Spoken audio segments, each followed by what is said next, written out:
Hey Dialogue listeners. This episode deals with some weighty topics, including suicidality. If you're someone struggling with these issues, get help. Call 988 to talk to someone.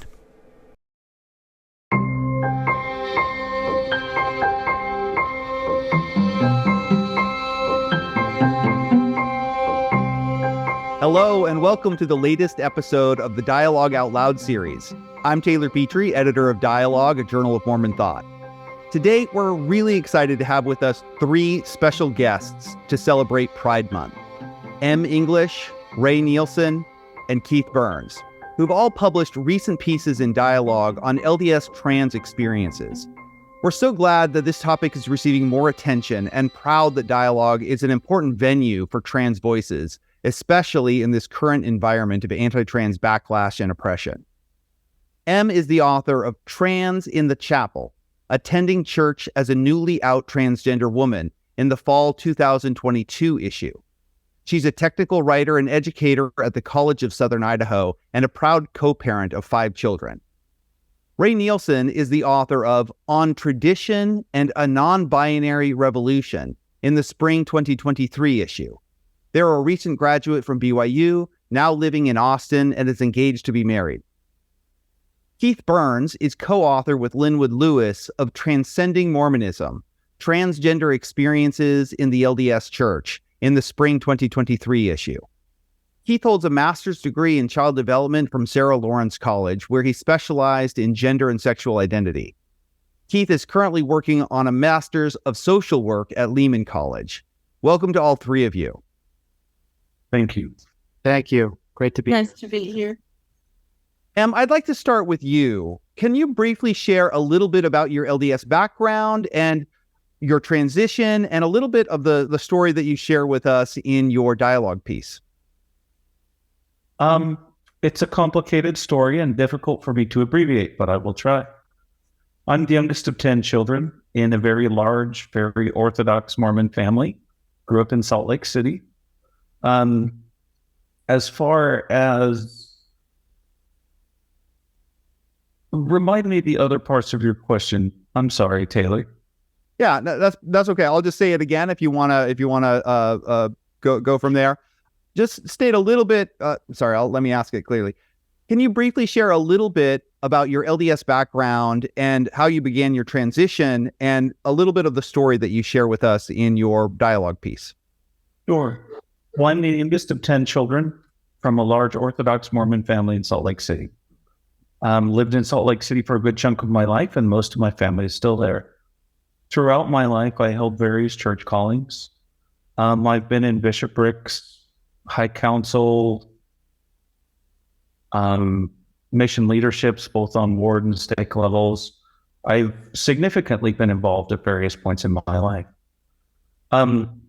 Realistically, I didn't understand the difference between gender and sexuality until I was 45 years old. And as soon as I did, I had to ask some very serious and very hard questions.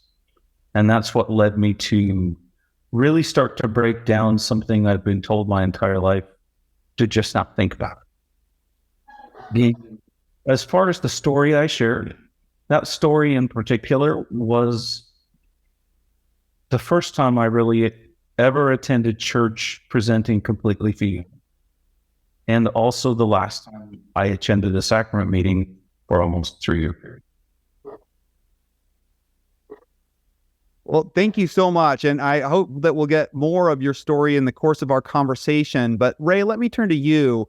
You represent a little bit of a younger demographic and maybe in some respects are more common, non-binary and trans Latter-day Saints. Tell us a little bit about your background and your transition story. So I grew up in a small town just outside of Salt Lake City, and my family was also very classically Mormon, very conservative. But you know, as you mentioned, I'm part of a little bit of a younger generation, so the conversation about queer identities was really opening up. And when I was a teenager, I realized that I was bi. And I kind of grappled with that for a while, and then I went on a mission, and on my mission, with it being like such a gendered space, there was a lot of room for me to be like, hold on, that's not right. And so I started questioning my gender, but I like tried to ignore it because I was like, no, that's too complicated. Like, it's one thing to be attracted to both genders, but to like have a have a weird gender, like I can't do that.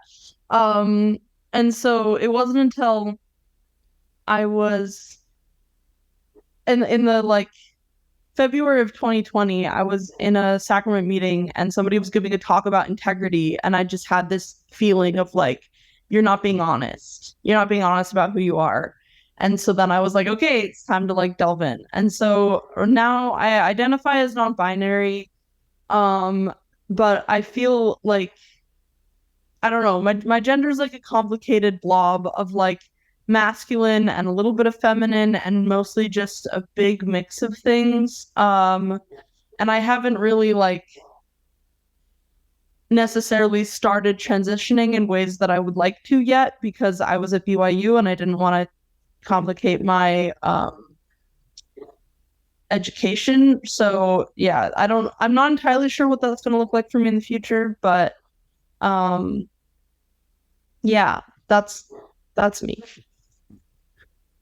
Keith, you come at this as a researcher and somebody who was maybe interested in studying these issues from a psychological and sociological perspective. What did you see in the course of your research? You interviewed a number of trans Latter-day Saints. What did you discover that about the kinds of experiences that this community is facing? Yeah, great question. And it was really interesting just hearing Ray and Emily talk about their experiences. And I would say one of my biggest takeaways from my research, speaking with about 7 trans or gender nonconforming current or former members of the church, is just how differently people were constructing a sense of gender identity, and in particular, how people were relating to the term trans itself. Taylor, you and I discussed this several weeks ago in our interview.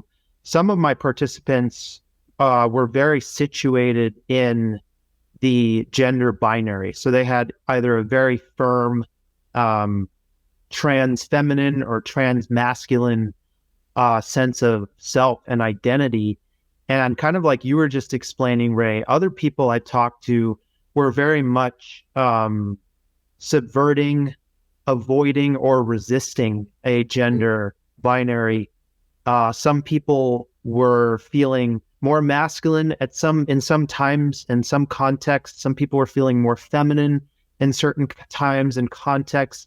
And some people were not feeling connected to really any sense of femininity or masculinity. And one person even used the term genderless blob. And it was really fascinating to just see the breadth of experiences and ways of relating to transness and gender itself. So we're not really talking about one singular experience by any means, but a variety of ways that Latter-day Saints are experiencing and experimenting with gender. Em and Ray, how are you seeing this issue among some of the other trans folks that you're in conversation with? How are they navigating things like gender binary and sexuality even? It's complicated. And if you dismiss it as anything other than complicated, you've belittled something very important. It's absolutely critical that we understand how complicated this can be. I also think often we think of this as a static point, and this changes and fluxes and moves. The idea that you find a fixed point and sit there for your whole life is probably unrealistic. And so you have to give space. We speak of spectrums and we usually think of a line, and that's just insufficient. Maybe even a circle is insufficient. You might need a color-coded sphere. just to get the variation. I tell people all the time, the standard answer is if you know one trans person, you know exactly one trans person. And that's a standard answer. I may have some overlap with Ray. Ray and I may be able to say, oh yeah, I felt that. That sucks. But there may be too that I may have some points that Ray's like, yeah, that's not me. And they may see it very different than I do. I think for me, those nuances, I explain to the students at the college I work at sometimes as being like a chessboard. And again, I think this is an oversimplification, but each of us fill in different squares on the chessboard. And Ray and I may share a square or two on the chessboard, but I've never met two people who fill in all the same squares on the chessboard. It really is that nuanced, and I think that's very astute what Keith has commented on and noticed. I think it's absolutely true, and you see it everywhere. You work with young people, and they're varied tremendously. I do think, depending on the age of the person you're dealing with, the nuances of this can become very difficult.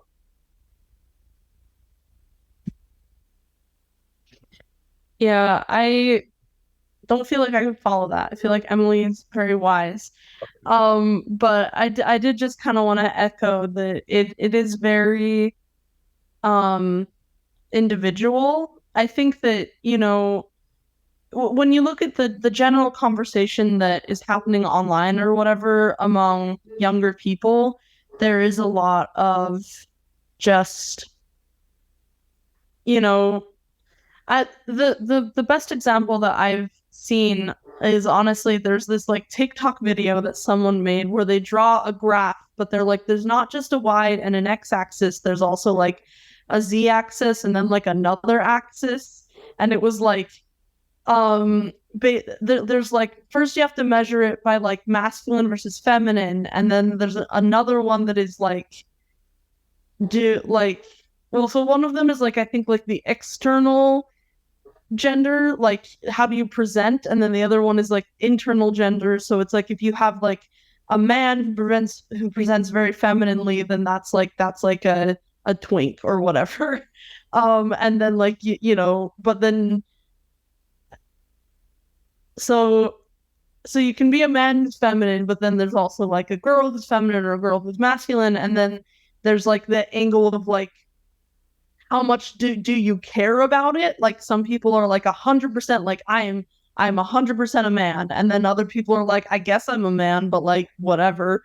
And then like I don't remember what the other axis was, but it's kind of like what I feel like as a society in general, we're kind of breaking down gender that used to be this, like just it's two options, and now we're like, wait, okay, but how do we pick apart the options into like a little create your own Sims mode thing? And yeah, I think that, like I have friends who are lesbians that use he him pronouns, and like everyone is just kind of, like breaking, like I feel, sorry, I keep on starting new thoughts, but like as a queer community in general, there's this idea of like I feel like we keep creating new boxes that we need to break again, because it's like, oh, are you gay or are you lesbian? Oh, I'm bi. Oh, I'm ace. Oh, I'm, and so it's like every time we make a new label, we have to break it apart and find the new little like, wait, not everybody fits in that actually. And it's happening like, and yeah, so that's why people will joke that like, oh, millennials are creating like 500 new genders or whatever. And it's like, we're just trying to find words to explain what we're feeling. Yeah. I want to just piggyback on something Ray said that I really like. People, number one, traditionally who are Mormon, don't separate gender identity and sexual identity. Those two are often already blurred together. If I had been attracted to men, I would have figured this out when I was 12. But because I was always able to be with a female partner or girlfriend, I never had a reason to figure it out. And then in addition to that, separating out things like presentation, we get so that we expect this. And I think for the older generation, the tendency is to think of it as Barbie doll and lumberjack, and there's an invisible line in between, and you're somewhere on the line. And it's just an insufficient analogy. It just doesn't cut all the things that Ray's talking about. It really is amazing. It was like the older generation said, okay, there's only two boxes. You can be male or female. And then the next generation came around and said, well, that's not enough boxes. So let's create an L, a G, a P, a T, and a Q. And then the next generation came around and said, let's just get rid of all the boxes. Yeah. And then the next generation came around and said, yes, but we need to figure out how we feel inside. And so they created 1,000 boxes instead of just, and each generation approaches this very differently. I am from the generation where it was like, man, girl. And it was not that clearly cut. I assumed at first for me, I was non-binary.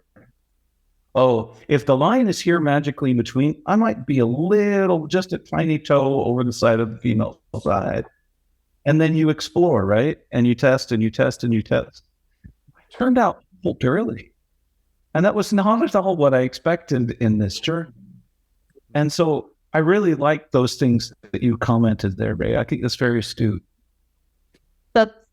Sorry, Taylor, I just have one more comment. I was going to say that's one of those pieces on the chessboard where we overlap. Because I also, when I first was like, okay, maybe I'm not 100% cis.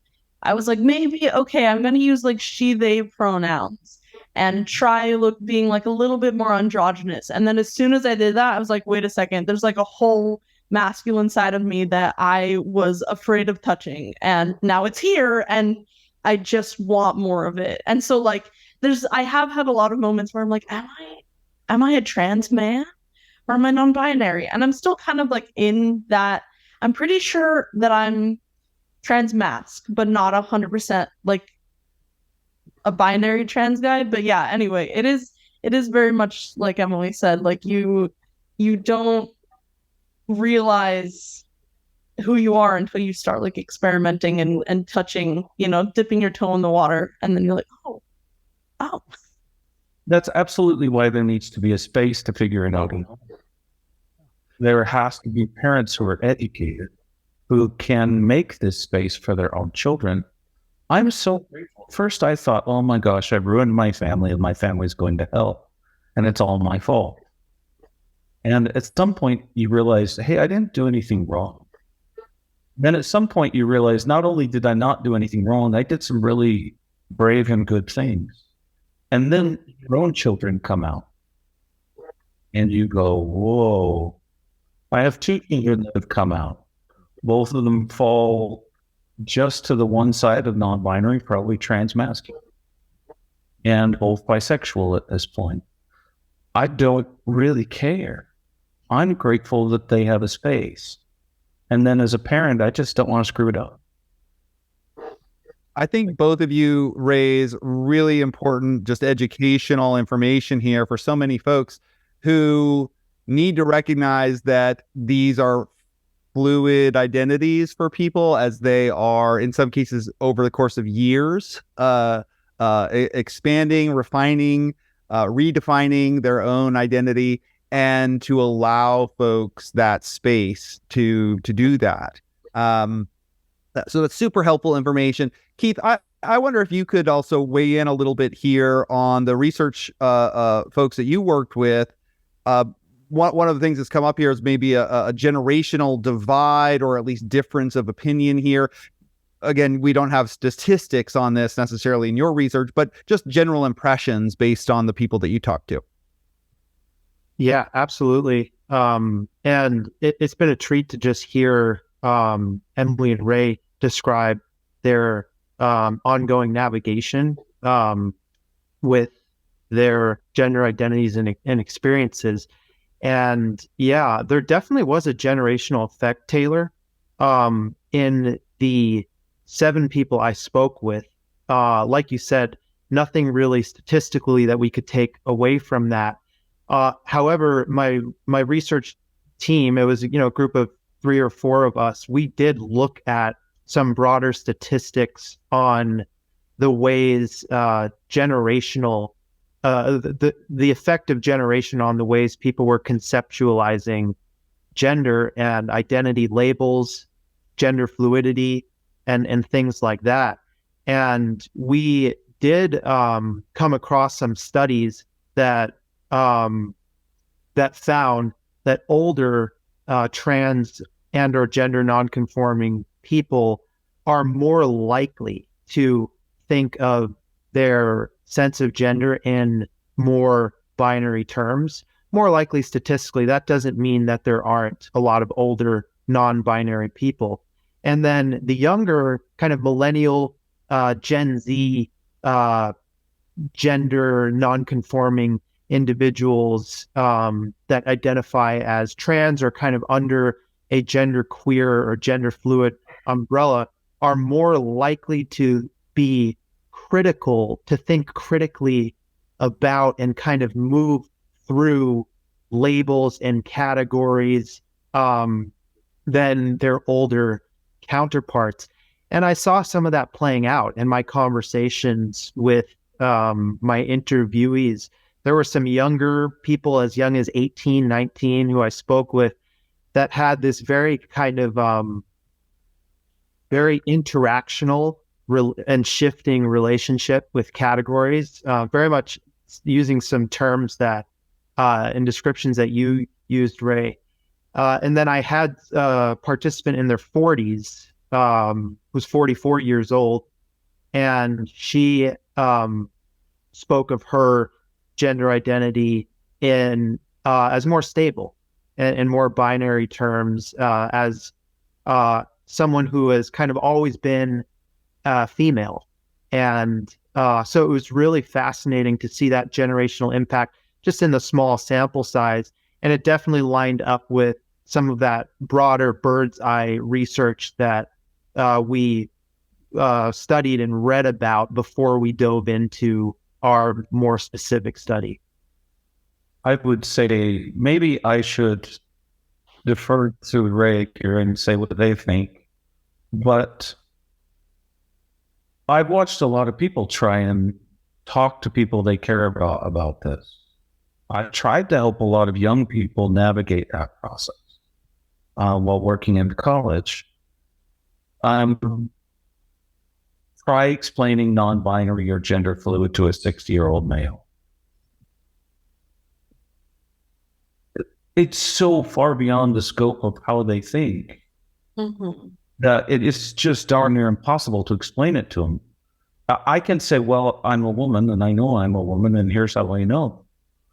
But if a person says they're non-binary, it's like their brain melts. I don't know, Ray, what's your experience there?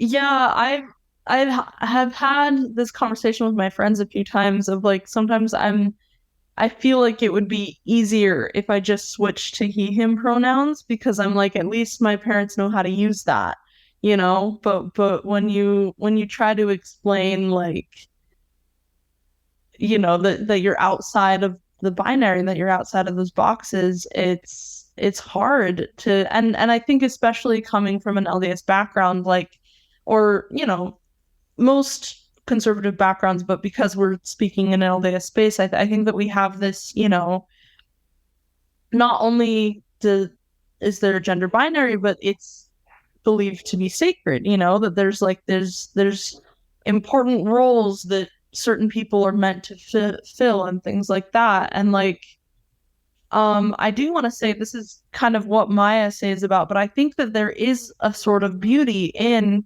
the gender binary. I think that I understand why we have it as a society, and I think that trans people also can attest to, like, there is a difference between genders. That's why we're trans.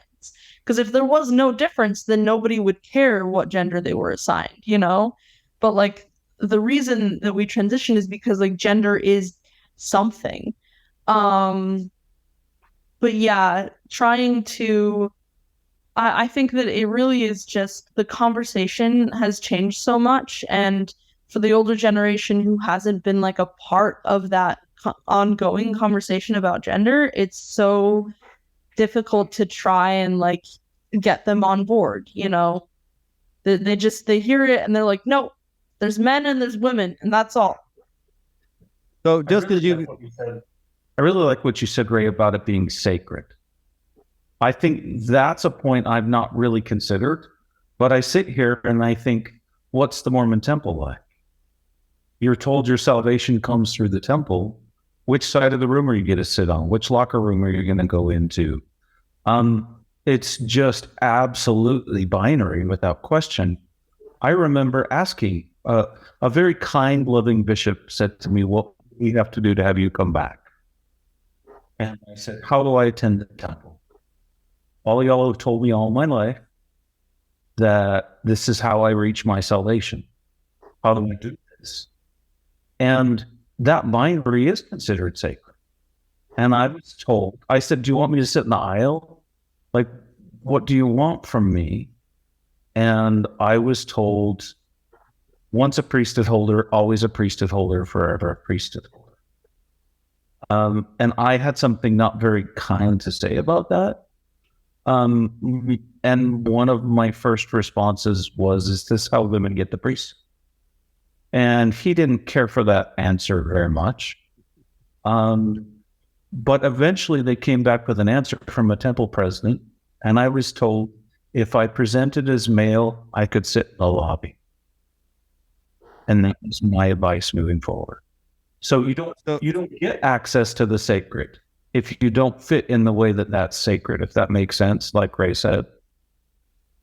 So just as you both have talked about, the way that many trans members and folks sort of have a variety of experiences is evolving over time with respect to gender, sexuality, their identities, these core aspects of ourselves. This is a great place to transition to noting that many trans Latter-day Saints also have an evolving relationship with the church. And both of you have shared in your written pieces and hinted at already that you had some painful experiences in coming out with respect to the church. And I wonder if you could just kind of talk us through a little bit and explain for a Latter-day Saint audience, but maybe some who don't know as well, where those conflicts came together. You mentioned the temple as being, a key one, but are there other places where we're sort of seeing these conflict points? Well, I have a temple story, if you don't mind. So I still consider myself an active member. I go to church at least a couple times a month. Recently, my life's been a little hectic, but I try. And when I go, I wear like a button up and a tie and stuff. And usually, I don't get any flack for that at church. But I decided after a long time of not attending the temple, I was like, I'm gonna try to go, because I heard people online saying like, oh yeah, women can wear pants in the temple and that's fine. And I was like, okay. And apparently, I don't know, apparently they meant just like when you're going in before you get changed. But I was like, I'm gonna wear white slacks to an endowment session. And I also had like a button-up shirt and a little white tie. And so the first thing that I got in trouble for was I had short sleeves, and that was my fault. It's been a long time. I forgot you can't have short sleeves. So, the temple attendants were like, oh, let us get you something to wear. They told me they were going to grab me like a jacket, and then they brought me a dress, and I was like, I'm not going to wear a dress. And I like put my foot down. And so then they like, after some looking, they found like a little jacket thing that I could wear so that my arms were covered. And I went through and I had a wonderful spiritual time in the endowment session. I was very glad that I went. But then afterwards, those temple attendants had talked to one of the male leaders. I forgot what they're called, but like he pulled me aside as I left the celestial room into like this little room, and he explained to me that me wearing pants was a distraction to everybody else in the temple and took away from their spiritual experience. And I just cried and cried because I was like, you don't understand. Like, if I can't wear pants, like, I'm not coming back because I can't wear a dress. Like, I mean, like, I do consider myself, like a blend of things. And sometimes I wear dresses for fun, but when I'm in a space where I'm trying to like commune with the divine, I have to feel comfortable in what I'm wearing and how I'm presenting myself. And and like wearing a dress in the temple just is not congruent with that. And so, like, anyway, I just cried a lot and I didn't go back. And that made me really sad because, I'm being excluded. Like, the only way that I'm allowed to be in a sacred space is by not being myself. And that's just not fair. I agree. First of all, Ray, I'm trying not to curse, because I know Mormon audience doesn't like it when I say something like, damn, you're brave. But I'm really impressed that you even made it that far. There's like this unwritten set of rules that are on the outside door. For me, what I encountered in terms of the church beyond the temple was that it's all a crapshoot, and you play bishop roulette, and you show up, and depending on who your bishop is, you get a very different answer. I had a young bishop who was a good friend of mine, who I had served in various callings with, knew somewhat of my background, and was from the East Coast. And he said to me, I said, I've been recommended by several doctors that I would benefit from hormone replacement there. And my bishop said, my responsibility is not your medical care. My responsibility is your spiritual care.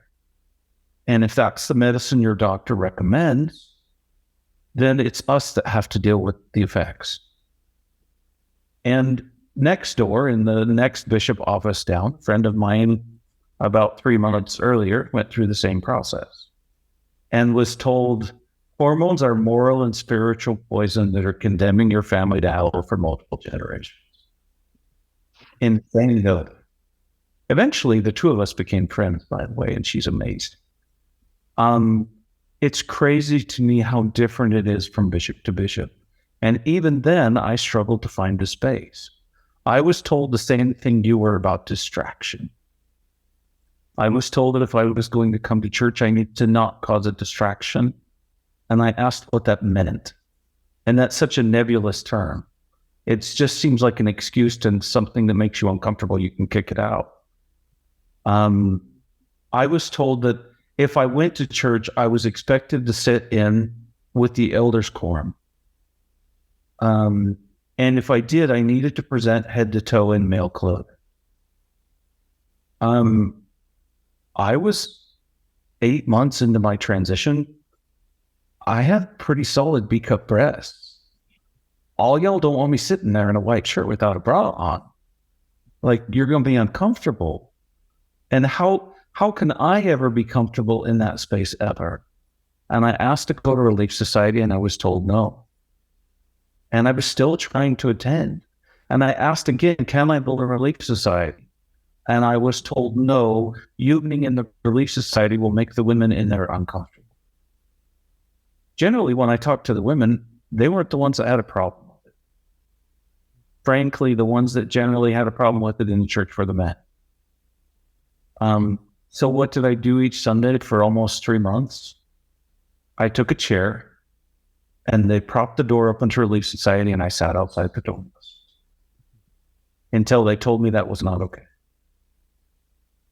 So that process can be brutal. And I had a wonderful, caring, loving bishop who to this day, I would stand up for him. He met me in the coffee shop as we discussed my place within the church for months. at some point we both looked around and realized there wasn't really a pathway for me where I was at. And I needed to find a different pathway.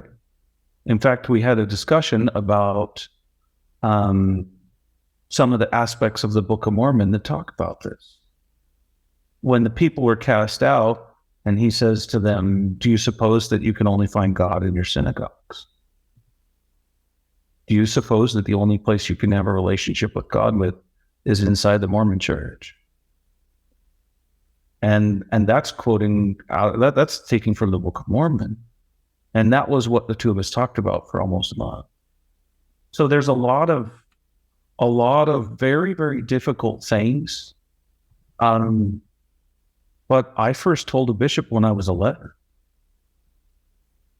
First worthiness interview, I was about to turn 12, and I still wanted to do it right. And I went in there and he said, is there anything else you need to tell me? And I said, well, I don't know how to explain this, but I'm drawn to women's and girls' things. I like girls' clothes. I like the colors and the styles. I like to spend time with girls rather than boys. They're more fun for me. And I was immediately asked if I was attracted to boys, to which I said, I don't really know very well. I'm 11. But I did say, I don't imagine myself being married to a boy. And they all breathed a big sigh of relief. And because if you're not gay, then there's nothing to worry about. And I've been told often that the sin is in the sex. I was having sex with somebody I was married to in Erie Temple. Where was the sin? And so they really didn't know what to do with me. I was very problematic for them. I'd held all the positions that they were currently doing. I taught all the Sunday school classes. I was all in for more than 40 years. So I'm still problematic for them, and they really don't know what to do with me. But I found that for me, I can't decide for Ray or anyone else. But for me, there was no place for me to take my journey or walk my path. Keith, some of these stories of folks not fitting or finding an ambiguous place, or the term of bishop roulette is a key term here. Can you talk a little bit about some of the folks that you talked to about how they navigated this? And it might be useful to talk about to briefly summarize the 2020 changes in handbook policy on trans identity at church, to maybe give some context there as well. Definitely. Yeah. The experiences of individuals that I spoke with in regards to the church were as diverse as they were shifting and in flux. And Emily and Ray, first of all, I'm so sorry for those experiences you've gone through that just involve such a blatant rejection and ostracization, exclusion for simply just being yourself and expressing yourself in authentic ways. People I spoke with were running into that problem. In fact, almost sometimes in nearly identical ways. I recall speaking to one of my participants who was assigned male at birth and identified as non-binary, and they wanted to attend Relief Society. They felt more inclined to attend Relief Society, and their bishop at first allowed them to for the first 3 or 4 weeks at church. And then word got up to this person's stake president, and the stake president vetoed that decision. And this person could no longer attend Relief Society, and they were told, you are a male, you have to attend priesthood. And understandably, they stopped attending and did not feel safe at church. So there were several people who just, in similar ways, just felt so rejected and so ostracized and just deemed the church unsafe. There were other people who had better luck with different leaders, like you said, Taylor, this kind of bishop roulette that really seemed to depend on geographic location, the age of the bishop, the political orientation of the bishop, the theological perspectives of the bishop. Some bishops were very welcoming and accepting, and just some seemed to be not that way. And that just has to be so painful and disorienting and confusing for people. Taylor, you mentioned the 2020 changes. Those are very relevant because the church, since 1980, has explicitly prohibited what they call physical transition. So presumably any kind of medical or surgical transition was grounds for excommunication and language they've now recently revised, membership restrictions. In 2020, they maintained that clause about physical transition, and they added a new phrase, social transition. That confused and upset several people that I spoke with, and it came out in our interviews. What the LDS Church prohibited was any kind of social transition, and that would have the same membership restrictions as a physical transition. Although the problem is church leaders didn't specify what constituted a social transition in the handbook. So someone pointed that out, who I spoke with in my interviews, and said, that is so arbitrary and so vague. What does that even mean to social transition? If someone dresses a little more effeminately or a little more masculine, if someone has longer hair, or someone has earrings, makeup in a certain way or fashion, who is policing these social transitions? And when does someone cross the line of social transitioning enough to constitute membership restrictions? And social transition to one progressive bishop in Brooklyn, New York, may be very different than a social transition in the perspective of a bishop in Vernal, Utah. So these are some of the questions that are still swirling on the minds of trans and gender nonconforming Latter-day Saints, and were certainly confusing and angering several of the people I spoke with that were trying to make their church membership work, but were just feeling so much pain and ostracization along the way. There is a fundamental lack of knowledge here that just pervades these people. I wish them all the best, and I don't wish being bishop on my worst enemy. It's a brutal assignment. I've worked with lots of them.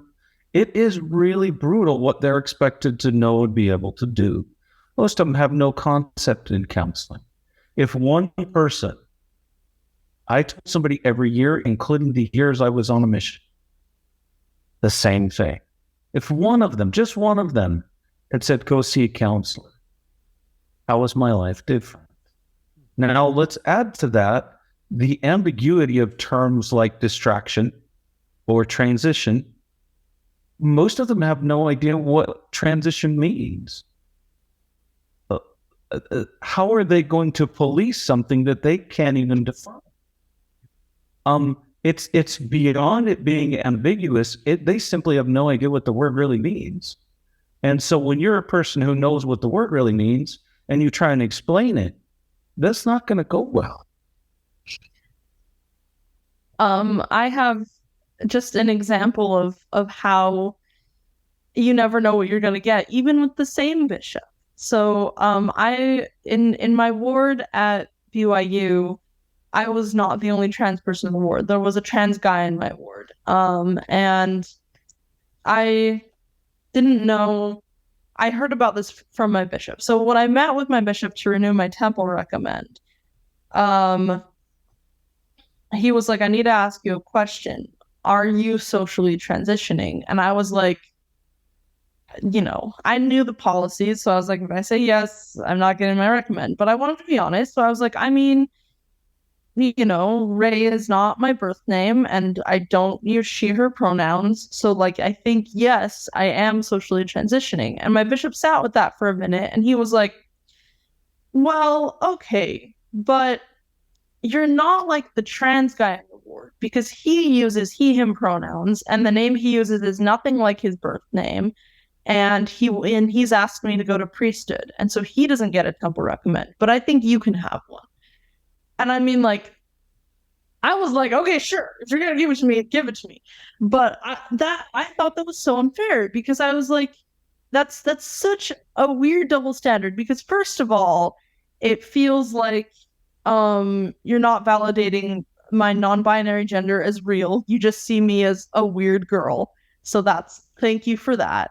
But like, and also then, so this, like, why do I get one, but he doesn't? And, he is like, the only difference is that he was leaning more binary, whereas I was just like, I'm not a woman, but like, yeah, so I was like, it just doesn't make sense. And so, and yeah, the bishops don't know what they're doing, but, and I respect this bishop. He's always been kind to me, but it's like, I don't think that was necessarily the right call there. I also wanted to mention that I do think there is more, I mean, in my experience, there is a little bit more flexibility for people who are assigned female at birth. I think it's mentioned in Keith's paper that like the I forgot the phrasing, but leaving the masculine and turning toward the feminine is seen as much more offensive to the patriarchal setup of the church than a woman who wants to be more masculine. And also, like, the dress code for women at church is a lot more flexible. So it's like, I don't know, I can get away with wearing pants and a shirt to church, and like people don't really care that much. Whereas if I was assigned male at birth and I tried to wear a dress, that, like, it causes much more of a ruckus. I have a friend who's my age who was assigned male at birth and wearing more feminine clothes at church, and that was a whole just like had to go to the stake president's office and things. And so there is definitely a variation in experience when it comes to what gender you were assigned at birth, and also like how quote unquote far you're transitioning. So like, yeah, I think that I've met a lot more, like a lot of non-binary people who have a bit of an easier time going to church than more binary trans people, because I think it goes back to the, like, people don't know what non-binary means, and so they're just kind of like, okay, you just do your thing, and I'm just gonna ignore it until it becomes a problem, It's interesting. I think a lot of what Ray has said is point on. If a woman wears a pair of men's pants, nobody notices. But if a man wears a pair of women's skinny jeans, people with like bejeweled pockets, people will lose their dang minds. And it has always boggled me. And I was following and working through my process under the direction of a bishop. He knew all the medication. He knew the hormones. He knew what they were doing. He knew how I felt about it. I shared all of that. And he still was bringing me through the process as best he could. And then the 2020 thing hits. I had already socially transitioned. So this hit different. This wasn't me going, well, maybe there's still a place for me. I was already lost. When that policy hit, I had a fight with my ex-wife, and I went and sat in the parking lot. And if a friend hadn't come, I wouldn't be here. That's how hard that policy hit. That policy killed people. It almost did me. You set up a policy of exclusion and people die. You just can't do that to a vulnerable population. And I sat in the car and said, well, I guess I found out this morning that I'm going to hell, and so is my family. Thanks. Where I had done everything a bishop had told me to do through the whole process. So when I woke up that day, and I knew it was coming, so I sat in the bathtub, and I checked it every 20 minutes all night long. It came in shortly after 3 a.m. onto the app. And I was waiting. And I knew when I read it that I was already lost by the standards of the church. I had already socially transitioned under the guidance of a bishop. How do you process this in one morning to go from thinking you're following all of the rules to you've been condemned to hell because they updated the handbook?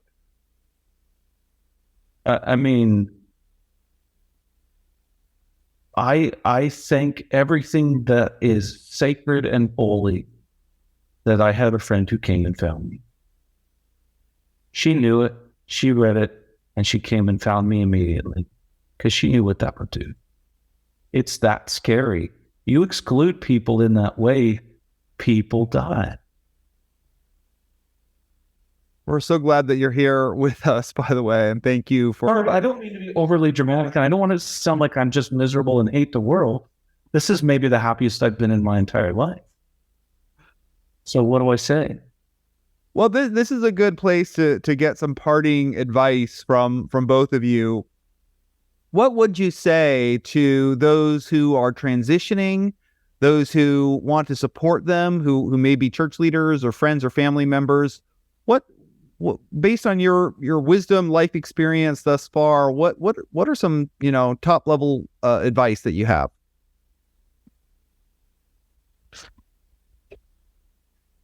I'm just gonna give a plug for Queer Theology, or like the Queer Mormon Theology by Blair Osler.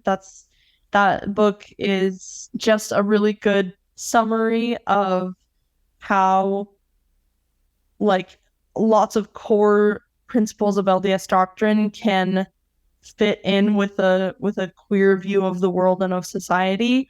And it meant a lot to me because for me, when I first realized I was bi, I didn't even know anything about my gender yet. The thing I was most terrified of was that I had to give up my faith. And I know that, a lot of queer people have had to leave the organization of the church because there's no room for us.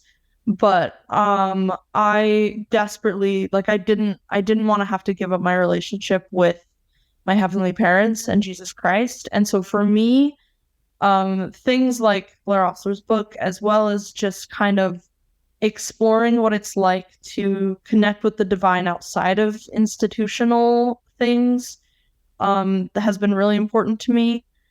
And being comfortable with the fact that, I don't know, I had to come to a place where I had self-validation, where I, no matter what the bishop says, no matter what the temple people say, I know that I'm right with God. And, and also that,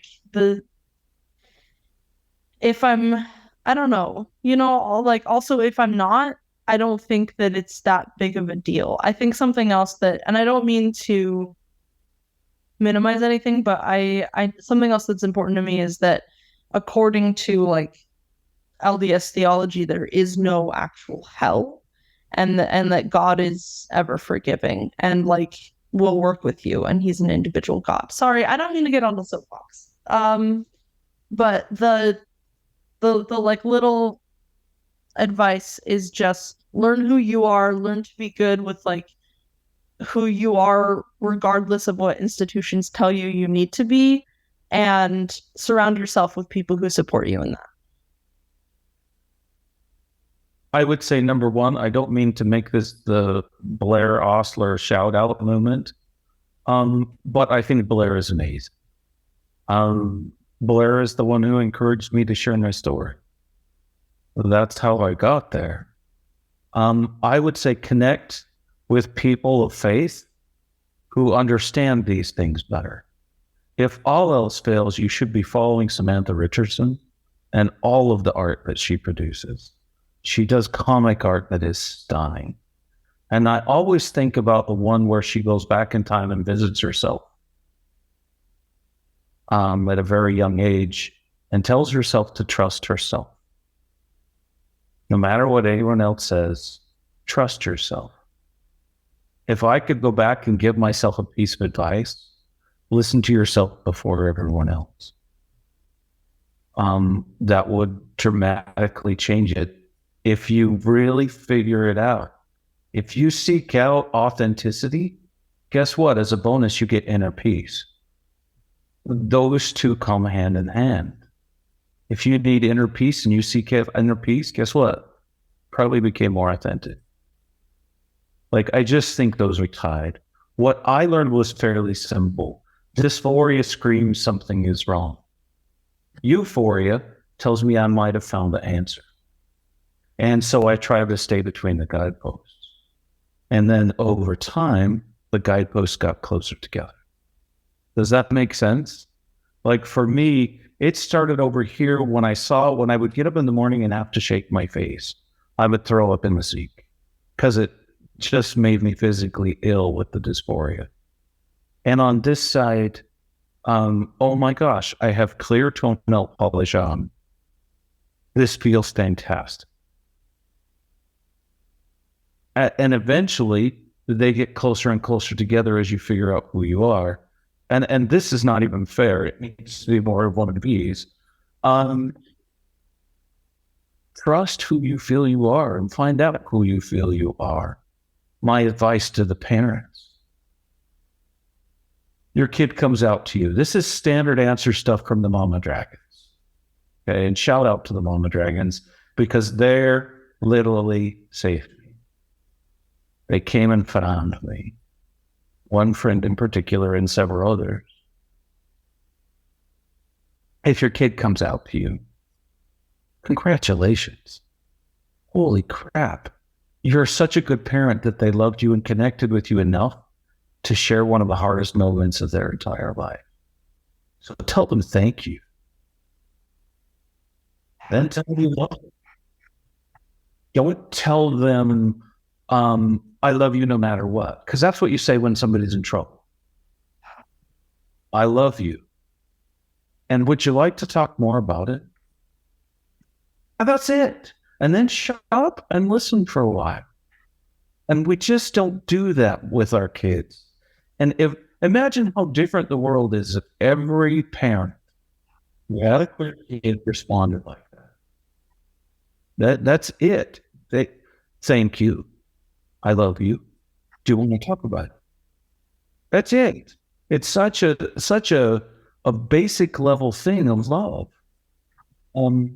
But if you can figure this out and you can find yourself these places where you're sitting between the fence posts of dysphoria and euphoria, we pound on the pulpit of dysphoria. Euphoria taught me just as much. There's an inner peace and happiness that I didn't know I got to feel. And at some point, it is possible to be more yourself than you thought you could be. I never knew I could be this much myself. I didn't even know it was an option. But yeah, trust yourself. Work between the guideposts. Surround yourself with people who are smart, who understand, who care. People just need to know somebody. If you know somebody who really knows a couple transgender people, you just can't learn gestures. What you need is you need one caring adult for each kid. And everybody needs to know a trans person. We live in such a and lovely. So come meet us. will you just say that one more time? Because I think I spoke over you. Just the last line again. I'm sorry. Frankly, we are lovely and beautiful. Come and meet us. Come and sit down with me. Let me make you tacos. I don't care. But let's spend some time, share a conversation, and you walk away fundamentally shifted in how you think if you really come into that conversation. I could promise it'll happen.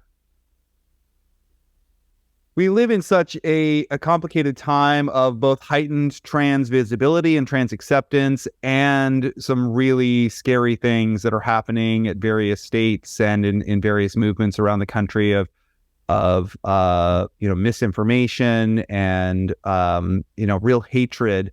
And so I am just so grateful for both of you and so many others who are willing to share your stories with us, to talk with us about these issues, to think through the hard elements of life that we experience as individuals and together. So I'm just so grateful and honored for you, Emily, Ray, for the research that Keith has done to give voice to these issues and to share your experience and your wisdom with us. So thank you all for your time this evening.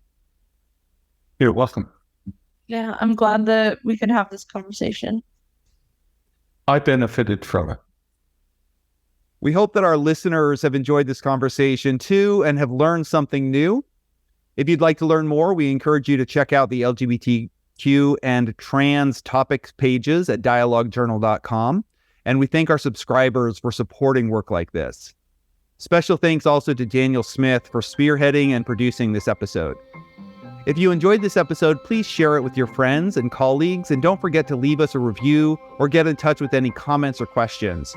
We hope that you'll tune in for future episodes of our podcast, and be sure to check out the whole range of shows in the Dialogue Podcast Network. Thanks.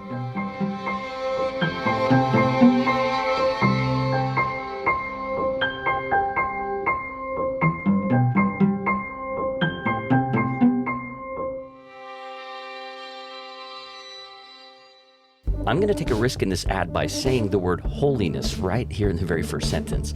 That's risky because the word can trigger all kinds of positive or negative feelings. I mean, sometimes I'm afraid to call something holy because it makes things feel sort of unrelatable or like disconnected from everyday life. And really, I mean, that's too bad because the word's actually related to wholeness and healthfulness, which suggests that maybe we can learn to find holiness in places we never really thought to look before. I'm talking about holiness like a fire. It can warm, but it can also burn. You might get smoke in your eyes, but the flickering flames are also really beautiful. If this kind of holiness sounds appealing, you should check out Fireside with Blair Hodges. It's a podcast featuring writers, artists, and activists who can help expand your concept of holiness to include the gritty, earthy stuff of everyday life. Come fan the flames of your curiosity at Fireside with Blair Hodges, part of the Dialogue Podcast Network, available at firesidepod.org and wherever you get your podcasts. Dialogue Podcast Network.